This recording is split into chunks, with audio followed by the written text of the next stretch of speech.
Queridos irmãos e irmãs, nós já estamos celebrando o 5º domingo do tempo da Quaresma. Este domingo, ele é um domingo especial, porque ele já é chamado na liturgia antiga de o primeiro domingo da Paixão, sendo que agora o domingo da Paixão é o próximo domingo, que é o domingo de Ramos. Mas esse é considerado o primeiro domingo da Paixão. Por isso, no sábado, ontem, no caso, até às 6 horas da tarde, a gente ainda celebra a missa semanal. Depois a gente já começa a celebrar este domingo da Paixão. É no sábado que a gente cobre todas as imagens, A partir de agora, as coisas ficam mais intensas, Até esse momento a gente estava vendo os vários passos de apelo de Deus à conversão a cada um de nós, mas a partir de agora os nossos olhos se voltam para Cristo, para a sua cruz, para o seu martírio, para o seu sofrimento e de forma especial para o grande ato de amor que Ele fez por nós, por toda a humanidade. Vamos só recordar um pouco os passos que nós demos até aqui. No primeiro domingo da Quaresma, nós vimos Jesus sendo levado para o deserto. E através de 3 tentações que o diabo fez a Jesus, ele nos oferece as armas para vencer estas tentações. E as armas que nós tínhamos que usar durante toda a Quaresma, e na verdade durante toda a nossa vida, são 3.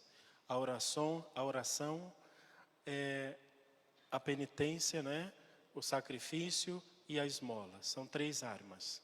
Primeiro domingo, Jesus no deserto. No segundo domingo nós demos um passo especial. Fomos até a montanha com Cristo, Ele com 3 dos seus discípulos, se transfigurou diante dos apóstolos. Na verdade era como se Jesus dissesse: está vendo o meu corpo glorioso, brilhante, transformado? Vocês também terão, se suportarem comigo o processo que nós vamos viver a partir de agora. Então nós vimos no segundo domingo a transfiguração de Jesus. Descemos e voltamos para, de novo, a Galileia, depois a Judeia. E no terceiro domingo, nós vimos Jesus fazendo um forte apelo a todos, dizendo assim: olha, vocês lembram dos galileus que morreram lá por causa da maldade de Pilatos? Vocês lembram daqueles que morreram com a torre de Siloé que despencou e matou 18 pessoas? É uma coisa terrível, não é? Se vocês não se converterem, coisas piores vão acontecer a você. Forte apelo de Jesus à conversão no terceiro domingo. Domingo passado, quarto domingo, nós vimos uma pérola do Evangelho de São Lucas. A parábola do filho pródigo, ou do pai misericordioso. O apóstolo, ou o evangelista, nos abre o coração de Deus e mostra a grande bondade de Deus. Um pai que é capaz de perdoar, que é capaz de amar, que é capaz de esperar, que é capaz de fazer tudo isso por amor de nós. Coração de Deus. Hoje nós encontramos uma outra situação. Jesus que se encontra com a pecadora que foi pega em adultério. E a gente pode dizer tranquilamente que aqui aconteceu o grande encontro entre a misericórdia, que é o coração bondoso de Deus, e a miséria, que é a mulher pecadora. A misericórdia e a miséria se encontram e a miséria é transformada por Deus pela sua generosidade. A mulher é liberta dos seus pecados e volta para sua casa, para sua vida. Vamos ver um pouco o texto. O Evangelho começa dizendo assim: Jesus foi para o Monte das Oliveiras. Ele estava em Jerusalém. Estava em Jerusalém porque era a festa da Páscoa. Na festa da Páscoa, todos os judeus de todas as partes do país, de Israel ou além fronteiras, tem muitos judeus que moram fora da terra de Israel, eles vinham para Jerusalém fazer os sacrifícios. Traziam o que podiam oferecer, Aqueles que tinham muito dinheiro, que era muito raro, muito difícil, traziam um bezerro, um touro para ser oferecido. Porque como em Israel não tem pasto, não tem nada, é só terra e deserto, não tem como criar gados, Então, o gado é muito caro. Até hoje a carne lá é muito cara. Enfim, para você levar um bezerro, você tinha que ter muito dinheiro. Geralmente se trazia cabras, bodes e tal, que era criado em qualquer lugar. Ou então, quem não tinha dinheiro, pegava uma pombinha por aí e oferecia uma pomba. Nessa época da Páscoa, a cidade ficava abarrotada de gente de todos os cantos, de todos os lugares, uma confusão tremenda. Jesus já era extremamente famoso e todo mundo queria ver Jesus. Ele às vezes se escondia na casa de alguns dos amigos, como por exemplo Marta e Lázaro, que moravam ali próximo de Jerusalém. Ele ficava na casa das pessoas próximas e tal. Geralmente ele evitava o máximo possível sair no meio da multidão, porque a coisa já estava assim, sem controle. Ele vai para o Monte das Oliveiras, o monte que fica na frente da cidade de Jerusalém, para rezar, ali ao lugar da oração. Ele prefere ir ao templo de madrugada. Mas quando vai ao templo de madrugada, o povo já está esperando, né? O povo não dorme, é festa o dia inteiro, celebração o dia inteiro, aquela loucura, dia e noite. Então, ele se depara com esta situação. Ele chega na porta do templo, trazem uma mulher, pega em adultério. Jogam diante dele, como se jogasse um animal, e perguntam para ele, né? E olha quem disse isso: os mestres da lei e os fariseus, pessoas que entendiam muito bem das escrituras. Mestre, esta mulher foi pega em adultério. Mas aí eles lembram, né? Mas eu quero recordar a você, se você não entende nada de escrituras. Moisés disse que uma mulher que é pego em adultério, ela tem que ser apedrejada. Decide aí, o que você vai fazer com esta mulher? Jesus não tinha autoridade para fazer absolutamente nada com ela, né? Por quê? Quem condenava as pessoas à morte na terra de Jesus, na época de Jesus, era o Império Romano. Os judeus não podiam condenar ninguém à morte. Se Jesus dissesse, ela foi pega em adultério, então manda matar ela. Ele seria entregue para o Império porque ele está transgredindo as leis do Império. Mas se Jesus dissesse, não, deixa ela para lá, esquece, vamos perdoar, está tudo certo, vamos embora. Ele estaria infringindo a lei dos judeus, a lei mais sagrada, a Torá, os 10 mandamentos, ou melhor, as leis feitas por Moisés. Então ele não podia fazer nenhuma coisa e nem outra. E aqui tem uns detalhes que o evangelista é bastante impressionante, ele é interessante. Ele diz, Jesus estava de pé, ele se abaixou e começou a escrever na terra. Dizem os escritores antigos que Jesus estava escrevendo os mandamentos na terra. Por quê? Os primeiros mandamentos dados por Moisés, eles foram escritos na pedra. Na pedra não tem como mudar. Mas o novo mandamento agora, ele não é escrito em pedra. É escrito na areia que pode ser apagado porque estamos passando por um processo de transição da lei mosaica rígida, sem coração, para a nova lei, a lei dada a partir do coração do próprio Deus, maleável, como a areia. O Senhor está ali. Jesus está abaixado da altura da mulher, da altura dela. Olha nos olhos dela, está do tamanho dela, enquanto todos estão acima dela. Ele se levanta, olha no olho de todo mundo e diz assim, quem não tiver pecado, atire a primeira pedra.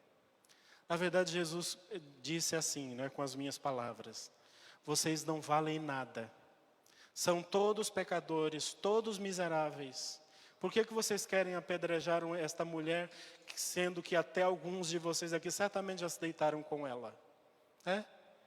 Jesus conhecia o coração de todos eles. E a palavra de Deus tocou o coração daqueles homens. Todos saíram e deixaram Jesus e a mulher. E naquele momento, ele pode falar com ela a sós. Isso aqui é importante, gente. Apesar do nosso pecado, apesar da nossa miséria, Deus quer falar com você. Você e Ele. Ele não quer saber, fulano falou que você fez, a cicrana falou. Não interessa o que o outro falou, o que deixou de falar. Eu quero saber eu e você. Eu quero olhar nos teus olhos e eu quero saber de você. mulher. Ele nem perguntou para ela, escuta, o que você fez? O que você aprontou? Né? Conta para mim qual é a sua história. Ele não quer saber da história dela. Ele simplesmente diz, ninguém te condenou? E ela, não, Senhor, ninguém me condenou. Eu também não te condeno. Vá e não peques mais.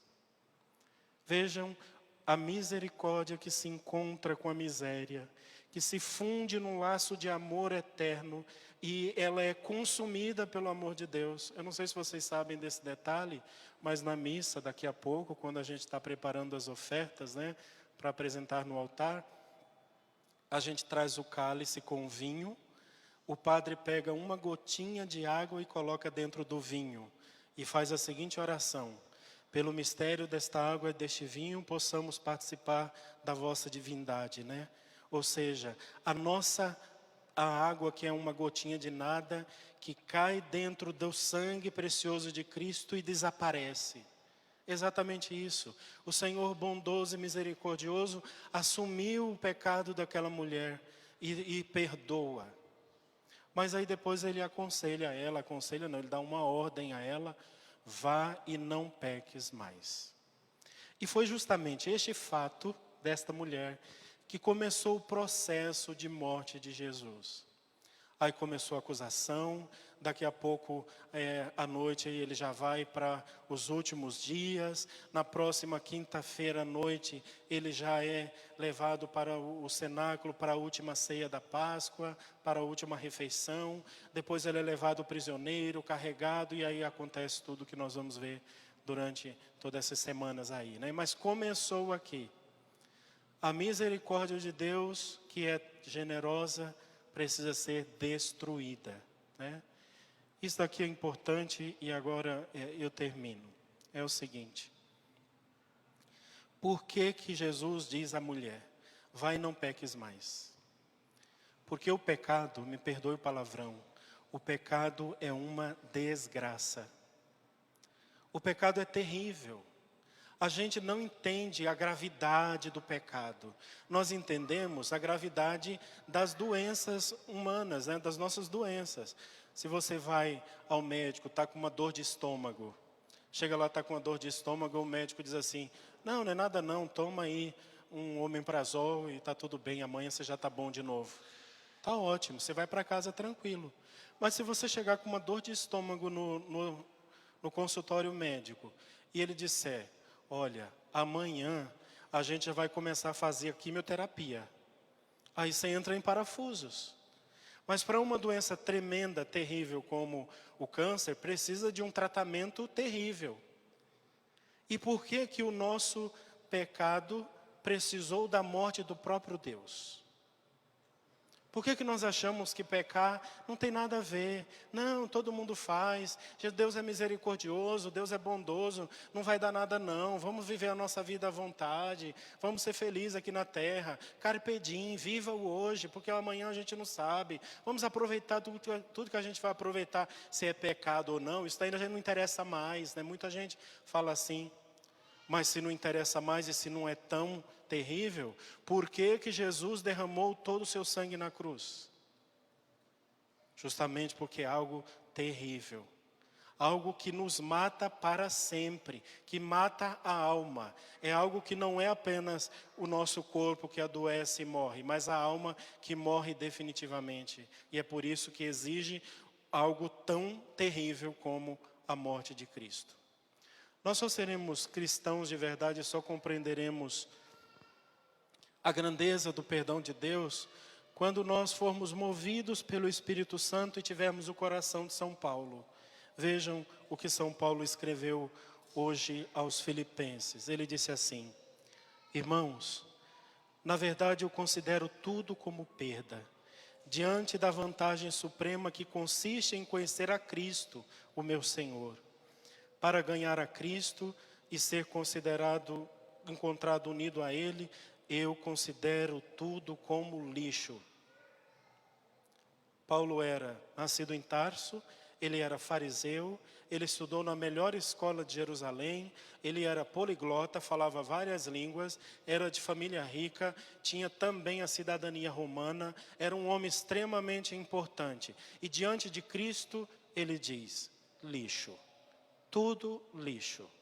Porque o preço da cruz de Jesus é infinitamente superior a qualquer coisa que eu possa encontrar nesta terra. E talvez esse seja o grande problema. Nós trocamos Deus, a misericórdia bondosa e total, por este mundo, que na maioria das vezes é apenas lixo. Trocamos o que há de precioso por lixo, quando deveria ser o contrário, como São Paulo. Deveríamos trocar qualquer coisa neste mundo por Deus, o supremo bem.